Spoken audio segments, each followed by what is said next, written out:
ayah Januar ngotor Plosorjo dengan menjadi koro ayah Januar Pak Kanan halo terima kasih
ingsun rasake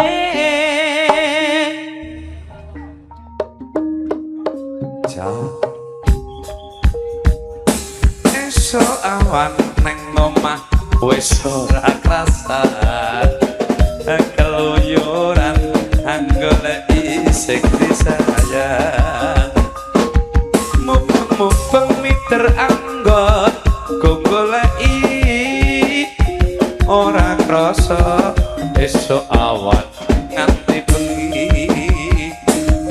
iman yen nganti liya kang nyayang kleyang-kleyang tak sawang menjelok neng lepah kekancangan tak rindik saka kadoan sarwi ngoceh dheweke ngalih penclokan ya jos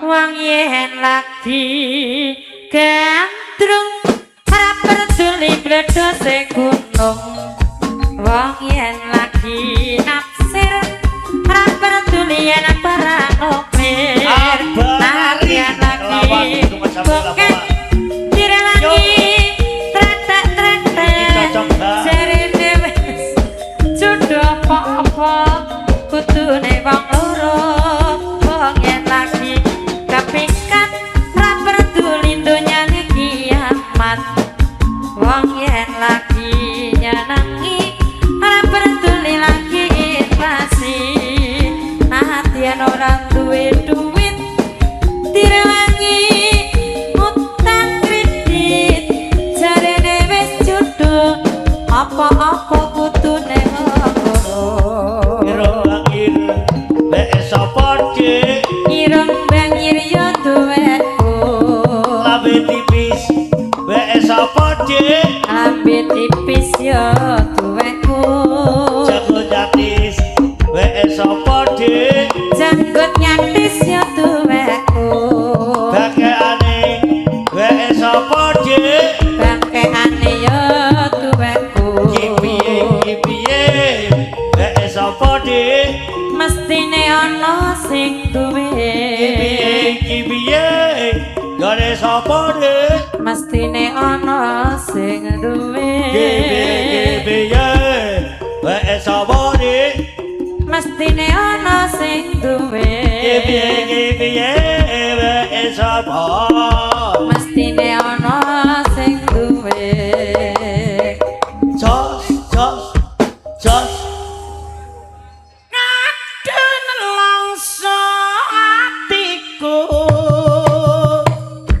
pakat tresno suwene sak minggu yen dalu ra bisa turu aku tansah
Salam kanggo Pak Reski Kampak moco lamongan ya. Sing lagi nelator wonten Kampak Pak Reski Kampak Mat Makaryo.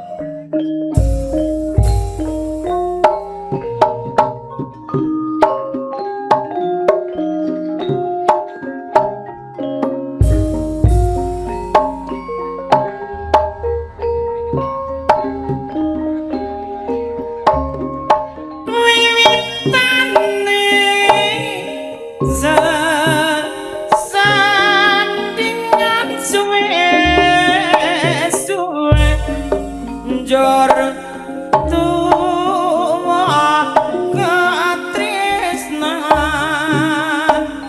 najan adoh panggonane dudu pepalang kon ku mikir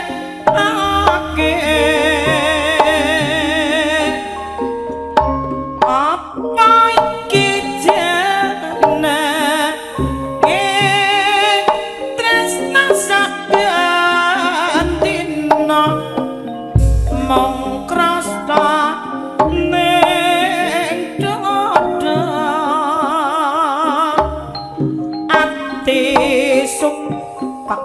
pikir bingung sepino ra weruh prasasat wis bingung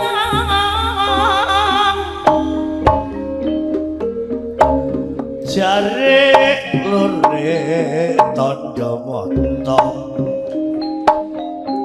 tak openi minangka tali ini tresno daku piye yen suwe ora ketemu daku jawab jare lure kok mulai ilang kangenku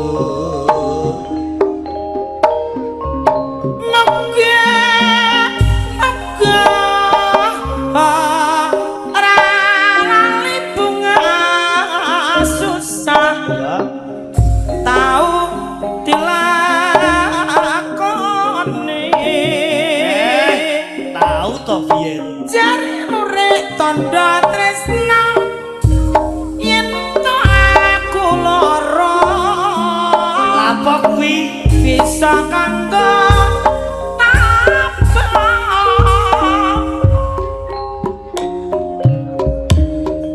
aku patenono wae mas sik tak golek alate aku timbang aku ya pisah karo kowe kadare pisah mbek aku kon mateni mati dhewe yo tangis mono panggonku kanggo tutup mengising atimu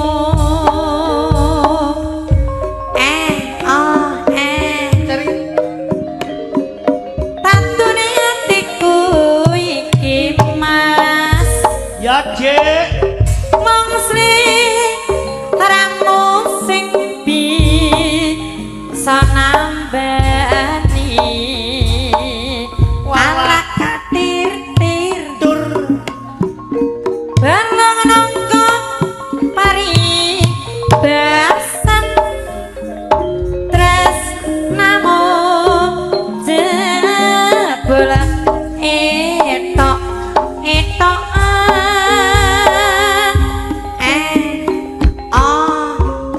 tulungono aku iki Dek suweger aja nganti aku mbok ocati cak-cake yo Balasana awak iki Dek seweger maning aku pengen kumpul dadi siji enak itu kabeh to kok wenyes temen atimu mas lah kadung iki gak permis sih tanpa dosa apa kuwi ninggal Allah kadir Allah kadir keleno taline tresno kok tak balekno aja nganti bubar ilang mos pro seweger paling seger kaya es degan no yo gede klater kon bojone pajak kenong karo bojone pajak gerang loro iki bojone pajak kenong idram tring iya yo sagar lo iki udah Margo Laras lo iki asli je asli lo asli wari jarene coba mrene adik bojoku sayang dalem Kang Mas mok diri kowe arep tak jak rundingan gobek-gobek le aku seroh karepe ya apa gak pengen di gak dendok momongan ora pengen tenan piye mah tak rapi wayo lho lak tenan to golek keturunan gelem ya dik ya mah sereng kok iwake sepat Mas iwak kuniran tobat ati ra kuat dadi pikiran apa enake Mas kowe nak dik tenang gendong momongan yen to mong dadi bojo wayuwan jarene wong lanang akeh bojone kok tambah rezekine Jokater siji wonge kuwi siji sandang lan pangane aja nuruti sing durung mesti ora tenimbang kuciwa ing tembe mburi jarene sapa sing diwayo lila wong wadon atine mulya Jokater senajan slirane mbok tuwa tresnamu tetep tak padha gak bahaya ta gak kok dik titik yo pira lawase mula sing eling nyembah kang kuwasa angenku ambara nembus mega kita nglintang sesuluh padang rembulan tak goleki ana ngendi si panjerina tak kirimi kidung tatepo ing jantung lelungitan lung-lungan kang rerambatan amus swara ngrangko jiwaku tak kirimi layang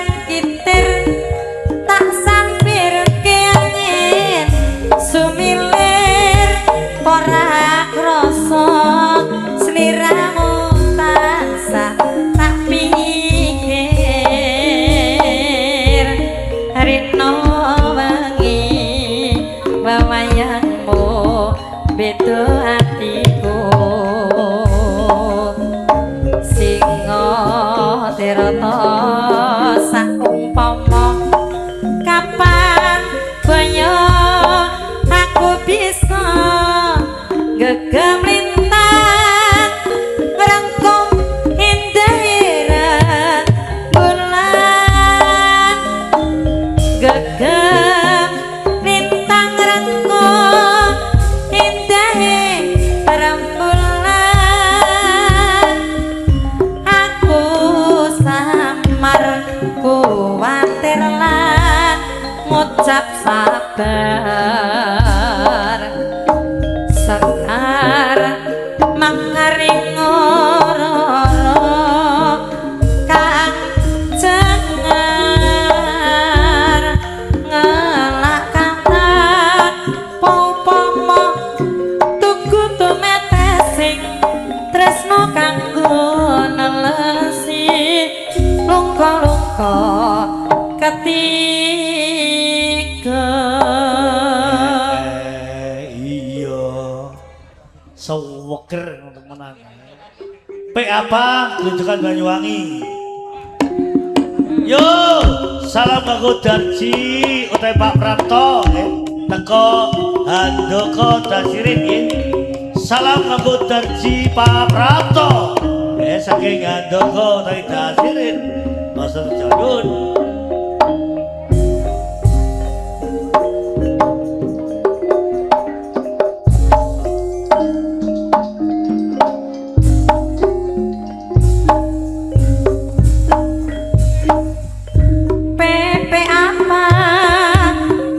Sungguh mempesona.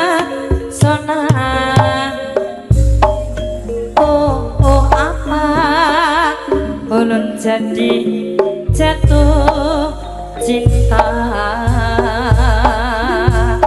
Papa apa pada pandangan pertama.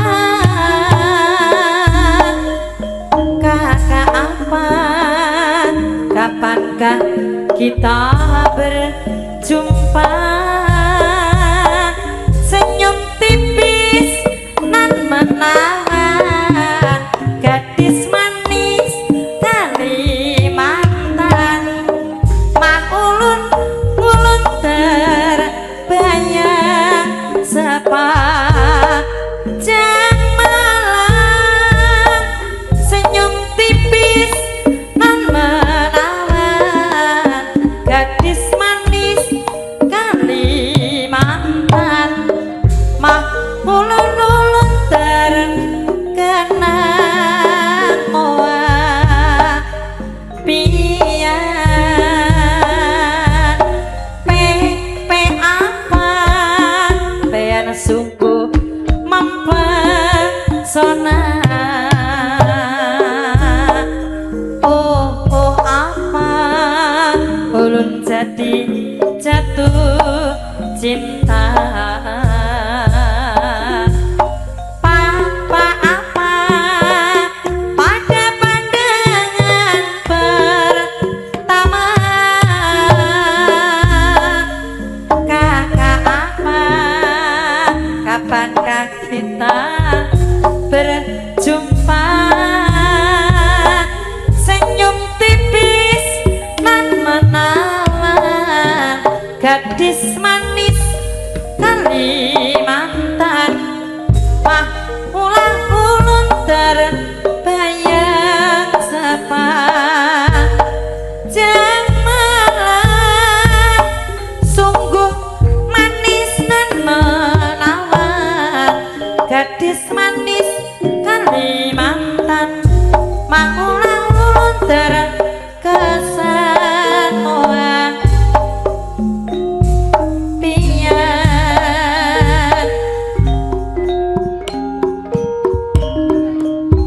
Grejekan Banyuwangi rena wangi sing ra tau sepi.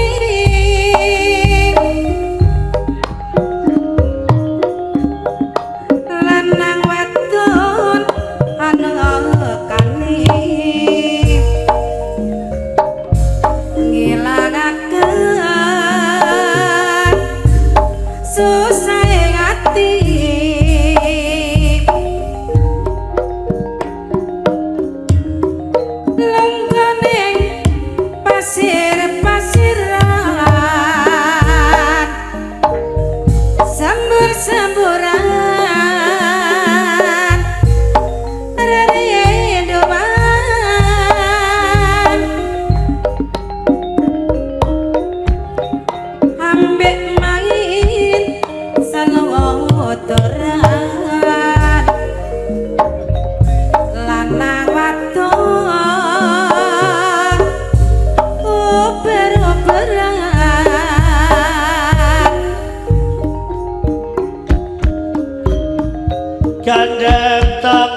sir-siran